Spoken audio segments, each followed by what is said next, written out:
PNCA میں اسلام آباد میں کی جب تقریب رونمائی ہوئی تھی میں نے یہ گزارش کی تھی اور میرا دل چاہا تھا کہ جو کیونکہ اس میں اردو میں خط انگریزی والی کتاب میں بھی انہوں نے خطوط فیض صاحب نے جو اردو میں ہیں وہ دیے ہوئے ہیں، لیکن میرا دل چاہتا تھا کہ فیض صاحب کی کتابیں تو اردو میں چھپ جائے تو کیسا تھا۔ اور دیکھیے اصل میں تو بہت ان کے نیاز مندوں میں اور اللہ نے مجھے ایک نعمت کے طور پر انہیں عطا کیا تھا۔ میری زندگی میں جو لوگ نعمت بن کر آئے ان میں فیض صاحب کی ذات گرامی بہت اہم۔ زہرا آپا کے ہاں میں ایک نیاز بند کے طور پر، اور ان کے جو ہمسر تھے شوہر ماجد علی صاحب وہ میرے پیر و مرشد کی طرح تھے، اور آپ یقین کیجئے گا کہ اتنے مشکل زمانوں میں فیض صاحب نے لوگ باہر جاتے ہیں، جلا وطن کیے بھی جاتے ہیں، خود سے بھی ہو جاتے ہیں، اور تمام عمر وہ شکایتیں اور گلے کرتے رہتے ہیں ریاست کے بھی، ملک کے بھی، نظریے کے بھی خلاف۔ میں نے کبھی فیض صاحب اس کے منہ سے کوئی کسی کے بارے میں حرف ناسزا، کوئی ناشائستہ کلمہ نہیں سنا۔ زہرا آپا سے ایک واقعہ منسوب ہے جو بالکل ہم جانتے ہیں اس زمانے سے، کہ کسی صاحب نے بہت فیض صاحب کے خلاف باقاعدہ تحریک کے طور پر ملک میں لکھا پڑھا، اور فیض ان سے ملنے میں انہیں کوئی تعارض نہیں تھا، تو بھیا نے ان سے کہا کہ فیض صاحب یہ جو ہیں یہ آپ کے بارے میں غلط سلط باتیں کرتے ہیں۔ تو انہوں نے کہا کہ کس نے کہا؟ ان کا نہیں سنا۔ ان کا تو ایسی باتیں سنتی کیوں؟ تو اس طرح کے آدمی تھے۔ میں نے ایک تقریب ہمارے یہاں مجھے یاد ہے کہ میری زندگی کا جب لندن میں آغاز ہوا اردو مرکز کا، تو میری اس پر لکھا ہوا ہے کہ آج ہم اردو مرکز میں زہرا کے ساتھ آئے اور ہمیں بہت اچھا لگا وغیرہ۔ اچھا، وہ ایک صاحب جو تھے وہ ان کے خلاف کوئی بات کہہ رہے، تو فیض صاحب کہہ رہے ہیں ہاں ٹھیک ہے، اب گاڑی تک آ گئے، اب ہمیں برا بھی لگ رہا ہے کہ یہ بیوقوف آدمی، میں نام ان کا نہیں لینا چاہتا، تو اب ہم جا رہے تھے کہیں کھانے پر، تو فیض صاحب نے کہا کہ آپ کہیں جا رہے ہیں؟ تو اس نے کہا ان کا آئیے پھر ہم ساتھ کھانے پر جائیے۔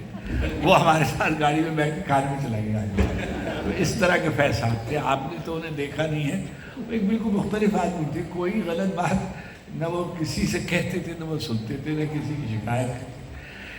ہم جب منیزہ کو دیکھتے ہیں یا سلیمہ کو دیکھتے ہیں،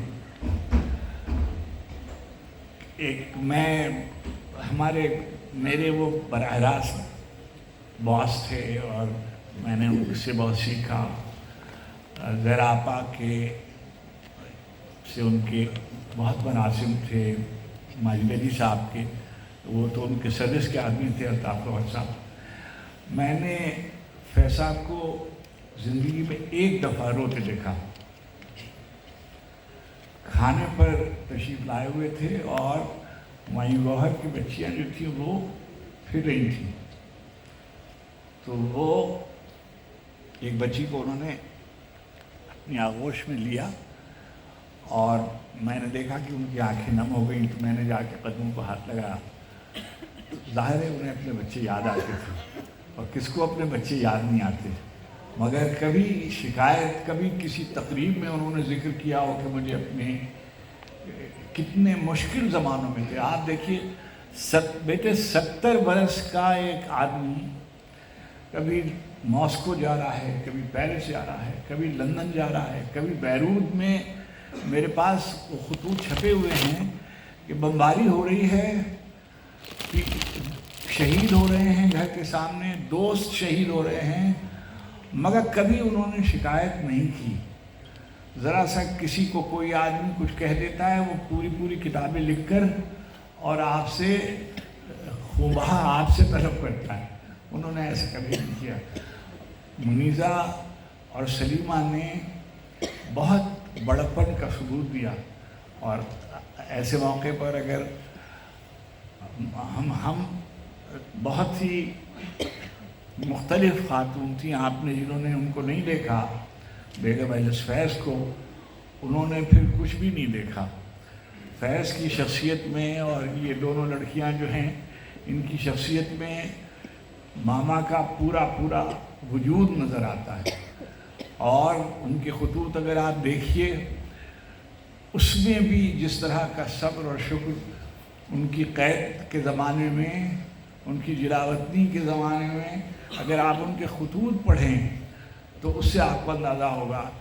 کہ کیسی بزرگ کی، کیسی شریک حیات، کس قدر صاحب کردار اور صاحب ہمت اور صاحب حوصلہ بیوی تھی۔ ہم ان کو بھی سلام پیش کرتے ہیں کہ انہوں نے فیض صاحب کی غیر موجودگی میں ہمیں سلیمہ اور منیرہ جیسی لڑکیاں پال کے لیے سلامت رہنا۔ ہماری والدہ کی، ہمارے والد صاحب کی بہت پیاری دوست تھی جن کا نام شیلا سنجو تھا۔